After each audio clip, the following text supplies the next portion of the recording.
Greetings everyone and welcome back to the channel. Alright, so this is for the video that I really want to talk about, and this is something I've really wanted for a while for this.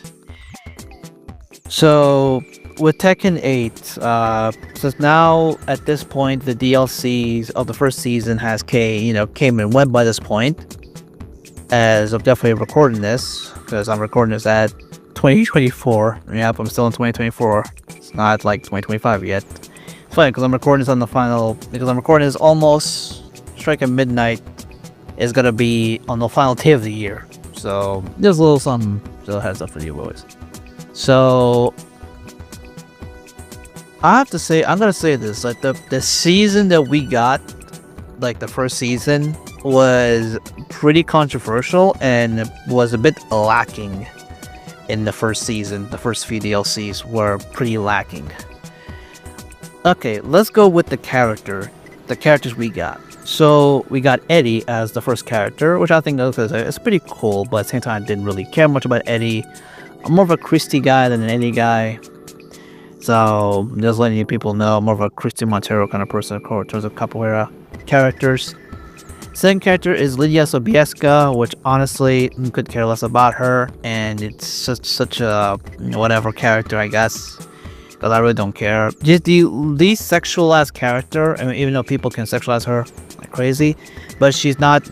She's the least sexual, kind of bit more serious female character in the series. And I think like Bandai Namco and Harada, Harada and this team are really, want people to like this character and care about the character, and they give her like a push. They give her such a monstrous push, and plus, you can tell from the very first trailer when she first revealed in Tekken 7, people they have very high hopes for her, but to be honest, I feel like not a lot of people actually really care about the character, and I'll tell you the reason why. The third DLC character, and without a doubt, in my opinion, one of the most shocking, DLC characters, and something that came out of nowhere, is Heihachi Mishima's returning. That was pretty much the biggest bombshell that happened, and if you guys don't know, I already did a playthrough of the Heihachi DLC story, which you're gonna see it, which is on my channel. I'll link it down below to the live stream. And he's one of the best additions to the DLC, in my opinion. He's the best character. He's without a doubt the only character I bought for this DLC, because the last character was a guest character, and I was wanted a few people. There are a few people I wanted. There's 4 guest characters I want to see in Tekken.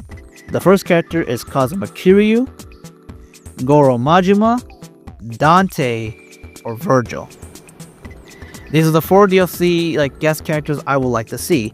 Unfortunately, what we got is another Final Fantasy character. Now, Clive's inclusion to the game, gotta be honest, was awful. We had a Final Fantasy character which knocked us in the last game, but this one felt like, why the fuck we have another Final Fantasy game, a Final Fantasy character? Listen, I don't give a dang if it's him or Tifa. I do not care if either of them. I don't care if it's Clive. I don't care if it's fucking Lightning. I don't care whatever fucking other character from that fucking franchise. I could care less. I'm gonna tell you guys something. I really wanted, if I would pick which character I would want the most, it'd be Dante or Virgil. Because I'm gonna tell you guys something. The reason why I picked these 2 characters over Clive, trust me, and this is for a long run, because having a Devil May Cry character, they fit with the Tekken gameplay and everything in the system. They fit perfectly well. Well, through Clive's gameplay, that shows that there's a possibility of having them in the game. I mean, that's not saying, oh, they're not going to be in the game. There's going to be a high possibility, there's going to be more seasons up and coming. But I would love either of these 2 characters, and even when I see mods of people modding Dante into make Dante, Clive's skin to have a Dante skin, it's really, really, really upsets me, because I would much rather have one of these 2 characters, Dante or Virgil, and heck, you could just have Virgil, because Virgil is is a popular character. Why not have him in the game? Because I really would love to see these two characters. Because trust me when I tell you, these two characters can fit the game perfectly. And now a lot of people say, oh, they're not gonna fit very well. Look at look at Victor and look at Yoshimitsu, and tell me that Virgil and or Dante are they can't fit. That's bullshit. Like, they can fit the character. They can do it. Like, there is no way you say, oh, they cannot fit in the game. Bullshit, they can. It's possible. They can. It will be amazing. And trust me when I tell you, Virgil and Dante are no stranger from fighting games. They're not stranger. They've been there in Marvel vs. Capcom 3 and Marvel vs. Capcom Infinite. Come on. These two been in both these games. So in some technicality, there are fighting game characters in some technicality. I mean, like, heck, I mean, you look at them in that game. I mean, Virgil is a goddamn monster in Marvel vs. Capcom 3, in Ultimate Marvel vs. Capcom 3. You've seen how he does. It's amazing. But imagine him in Tekken. It would be beautiful. Like, here's what I was thinking. We have Virgil. We're going to have the Tenement Group Tower as the area. And the theme's going to be Buried Light. Obviously, we Buried Light. It'll be the song people will like to use. Or use it as a final round theme. And the first round would be Virgil's Devil May Cry 3 theme. There you go. And there you go. Like, there you have it. That's what you need. Trust me. And here's the thing. You know what's another thing that would be in the long run? Why I say this is going to benefit the long run? Because there's a bigger picture to this. Is that if people, because the more the character is, like, the more popular people will like Virgil in Tekken, the more people will like Virgil, he's in the game and everything, those people will run out and buy Devil May Cry 5 and play the Devil May Cry series. I'm telling you, I would rather have these two, because at least with Dante and Virgil, they have interesting character, interesting storyline. Clive, it's just a one-time only character, and I could give two shits about the character. And to me, he looks like any other Final Fantasy character, boring and fucking just absolutely uninteresting. Like, legit. I know some Final Fantasy fucking fans are gonna go fucking crazy and say, oh my god, you're a big fool, you don't like the fucking series and everything. Look, the only Final Fantasy game I actually played and beaten was 7 Remake, and it's actually a pretty good game. I can't lie about this, it's a pretty good game. But I much rather have a Devil May Cry character, at least Dante and Virgil. These characters have been there since the first game. These are synonymous with the series. Like, who gives a fuck about Clive, to be honest? Who gives a fuck? Nobody cares. Nobody gives a shit about this character. Nobody cares. That's why, to me, I would rather have Virgil and Dante instead of Clive. But in regards to the Yakuza guys for Kiryu and Majima, and all people say they hate the women and everything. We have a different director right now. It's not the original director that's gonna be there. Now it's a different director. He's gotta be put him in the game. Heck, Majima would have been a much better character as well in the game. These two, I'm happy with them. Because these 4 characters I believe they can fit Tekken very, very, very well, and it will be fucking amazing. But give us a Final Fantasy character, it's just abysmal. Like, why? You don't need a fucking a second Final Fantasy character in the fucking game. Like, jeez, what the fuck? That's stupid. That's why a lot of people are not fan of the first season. It felt like it started decent and ended very lackluster. Extremely lackluster. Like, I was like thinking, bro, if they bring in Dante, heck, imagine bringing Scorpion. I was thinking, because the silhouette and how the color is, I felt they were gonna bring Scorpion. That would have been cool. I can't lie. I ain't gonna lie. To me, cool as fuck. I'll be definitely down. But nope. All I got is some fucking a character with a sword and just does some fucking weird shit. Ugh, it's just abysmal. There's just, to me, I found it abysmal. Point of the title of this video probably is me basically called called this Tekken 8 DLC rant. Probably I could call it like a rant. This will be the title of the video. Fucking hell, it's absolute fucking abysmal, dude. So yeah, guys. So what do you think about the DLC? Because I felt the DLC was fucking awful, and just the DLC in general is not that great. It's not that good. It's not interesting. It's abysmal.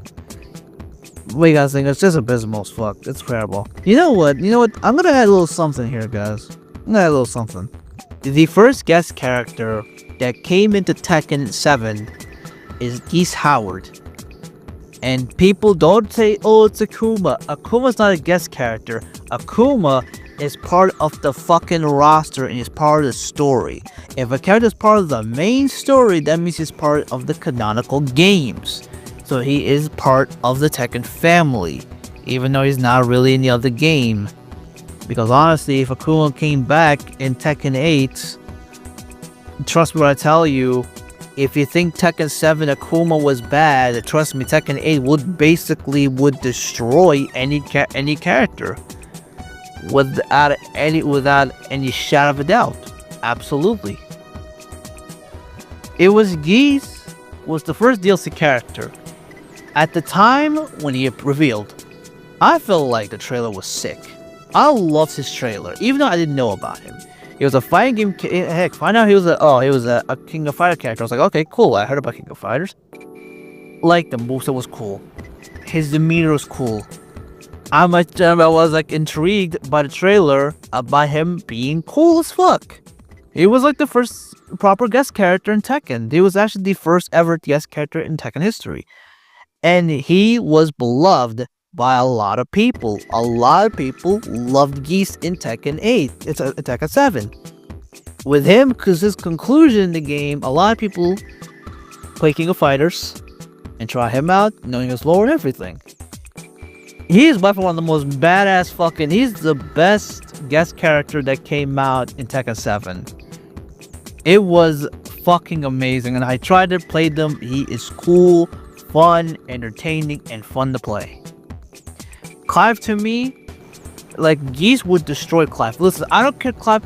Oh, he has some power of demonics, which I don't give a fuck. Freaking, I'll have Geese 100%. They got his stage. They got his song there. Like, oh my goodness, it's just amazing. Clive, on the other hand, boring, stale, and I have to look at his fucking dumb face every time I play the game. Instead of having Heihachi, a badass old man that I like, no homo. Instead, I have this fucking guy from a random, a character from a series that's already been in Tekken before. But why the fuck have another one? Who asked for freaking Clive? Literally, people ask for Virgil way more than Clive. I'd rather have fucking Virgil or Dante.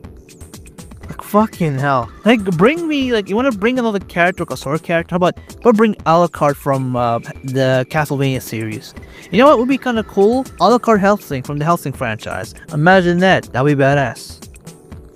But fucking hell, like, give me at least that fucking character. You gotta be fucking kidding me. I'm sorry, guys, I've been going on there ranting, because I don't fucking... Listen, I don't care if you're a big fucking fan of Final Fantasy 16 and you fucking love it. I don't care. I'm voicing my goddamn fucking opinion on the internet. I voice my damn opinion by any character I want. Because this DLC was garbage. And I hope that the second DLC would not be as shit. And by the way, Namco, just for the hell of it, stop, lock stages behind paywalls.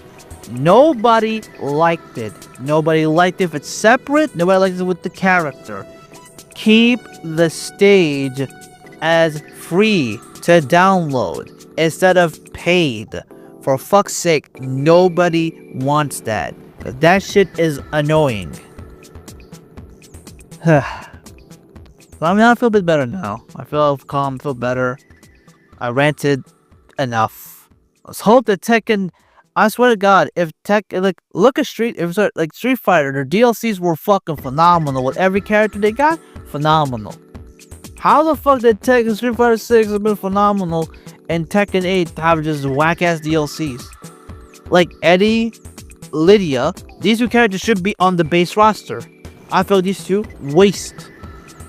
was a waste of characters. You could have gave us like an Wang, or gave us Bake, gave us Ogre, give us characters we haven't seen in a long time. Give them the green light. Like, bring me that, like, Jesus, like, bring fucking Bruce back. Heck, people want Bruce back. Why not put him there? Don't know. It's just so fucking weird, so fucked up. But anyways, I'm done ranting right now. That's basically it. What you guys think? Point guys in the comments. Let me know in the comments which characters you'd like to see as DLC characters in Tekken 8. Leave it down in the comments. So yeah, that's the end of the video. Hope you guys enjoyed. I'll see you guys soon. Take care.